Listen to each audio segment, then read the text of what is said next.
En ce mardi 5 novembre, l'air garde encore une douceur inattendue pour la saison. Les dernières fleurs s'effacent, laissant la place aux feuilles mortes et aux teintes chaudes de l'hiver. Cet après-midi, j'offre au jardin une dernière attention avant l'arrivée de l'hiver, comme un secret enfoui prêt à éclore au printemps.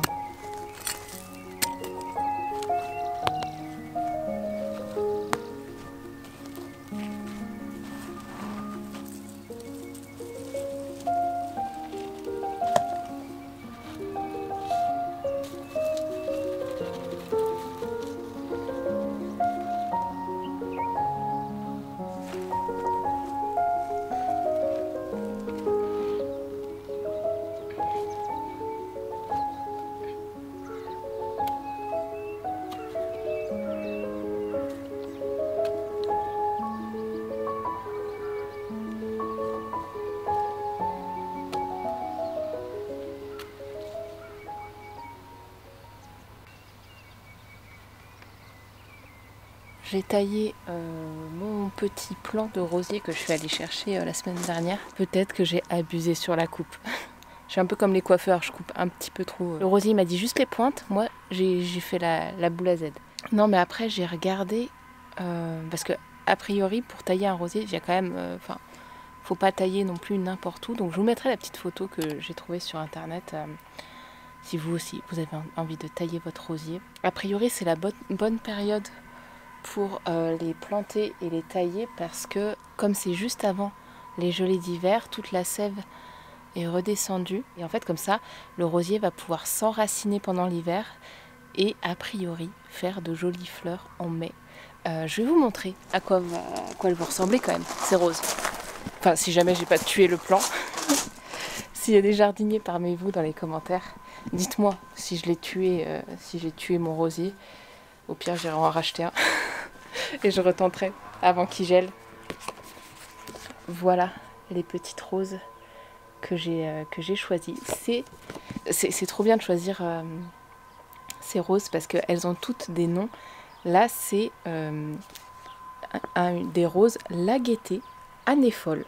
Donc voilà, moi je suis partie sur un rosier classico-classique avec des roses roses et voilà, genre c'est vraiment les roses qu'on voit dans les bouquets de fleurs. Parce qu'en fait, mon ancien rosier était mort, en fait. Donc, alors je vais vous raconter, je vais me poser et je vais vous raconter un peu le pourquoi j'ai dû racheter un rosier. Je vais essayer de vous rendre l'anecdote un peu épique, mais en soi, c'est pas si épique que ça.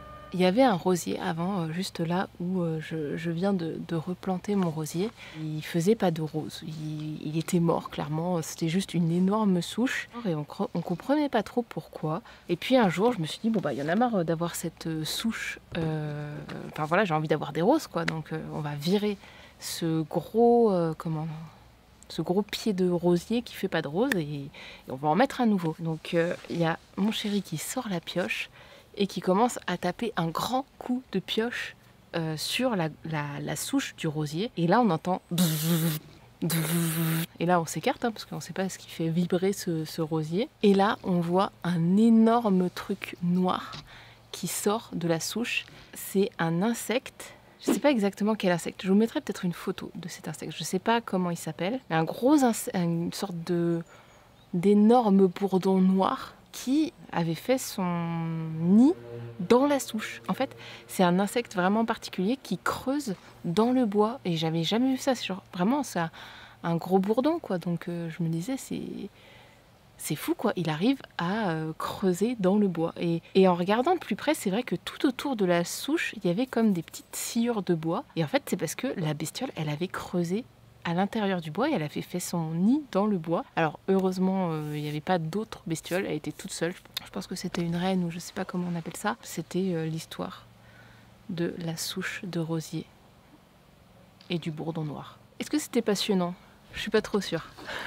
Je suis pas trop sûre que c'était passionnant. N'empêche que là je me suis calée sur le hamac, mais il faut que j'arrose parce que a priori quand on vient de planter un rosier, il faut vraiment que les racines soient complètement noyé et que la terre soit très très bien tassée. C'est pour ça que j'ai bien appuyé pour pas que entre la terre et les racines il y ait des bulles d'air parce que sinon les racines risquent de moisir. Donc il faut que les racines soient bien dans la terre, bien tassées et qu'elles soient bien humides, donc avec plein d'eau. Donc je vais de ce pas noyer mes racines.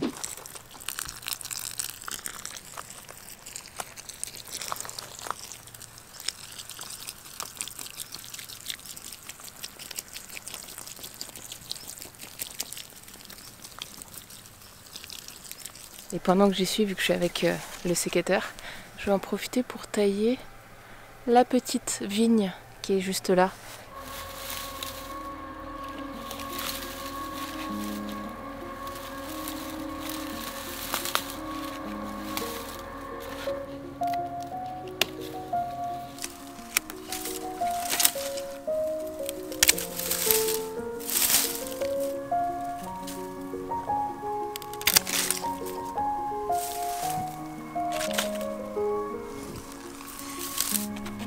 Voilà, il n'y a plus rien. Il n'y a plus rien. Il n'y a plus rien ici. Tout est là. Et ça part dans le compost. Pour ceux qui suivent mes vlogs depuis pas mal de temps, vous aurez remarqué que, eh oui, l'abri de jardin est terminé. Mais je vous en parlerai sûrement dans une autre vidéo parce qu'il n'est pas réellement terminé. Vous voyez qu'on a posé le toit, mais il nous reste à mettre du bois de palette sur le haut du toit. Tout là. Tout là. Hop. Il nous reste aussi à le poncer un petit peu et à le lasurer pour qu'il ne prenne pas trop la pluie. Mais sinon, on a un abri de jardin qui ferme, qui tient. Et ça, je suis pas peu fière. Là, franchement, il fait super bon. Là, ça s'est un petit peu couvert, mais tout à l'heure, il y avait, de toute façon, vous l'avez vu, il y avait un grand soleil. Et ça fait du bien. On est quand même... On est le combien, le 5 ou 6 novembre?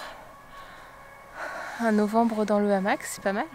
Je vais me poser avec un bouquin. D'ailleurs, je vais aller chercher mon bouquin. Je vais aller chercher le bouquin que je lis en ce moment. En ce moment, je suis en train de lire Outlander. J'adore ces livres. Et en fait, j'ai d'abord connu la série Outlander.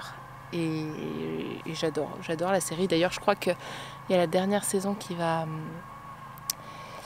sortir dans pas longtemps. Mais du coup, la série m'a donné envie de lire les bouquins. En début d'année, je me suis fait le tome 1 et là, je suis sur le tome 2.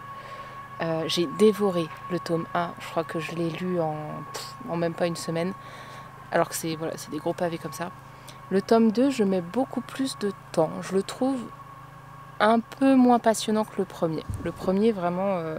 on découvre un peu l'univers, on est plongé en Écosse.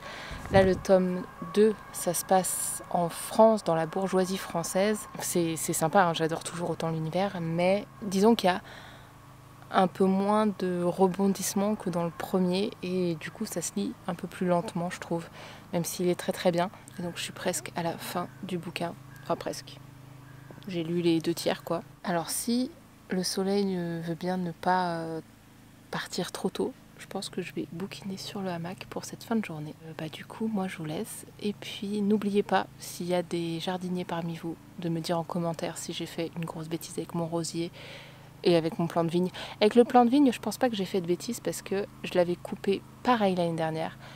Et quand on voit toutes les grappes de raisin que j'avais cette année, ça a très bien fonctionné. Et bref, peut-être que j'ai quand même fait une bêtise. Donc si c'est le cas, dites-le moi dans les commentaires. Si comme moi vous aimez Outlander aussi, dites-le moi dans les commentaires. Sur ce, moi je vous laisse et puis on se dit à très bientôt pour une prochaine vidéo. Salut!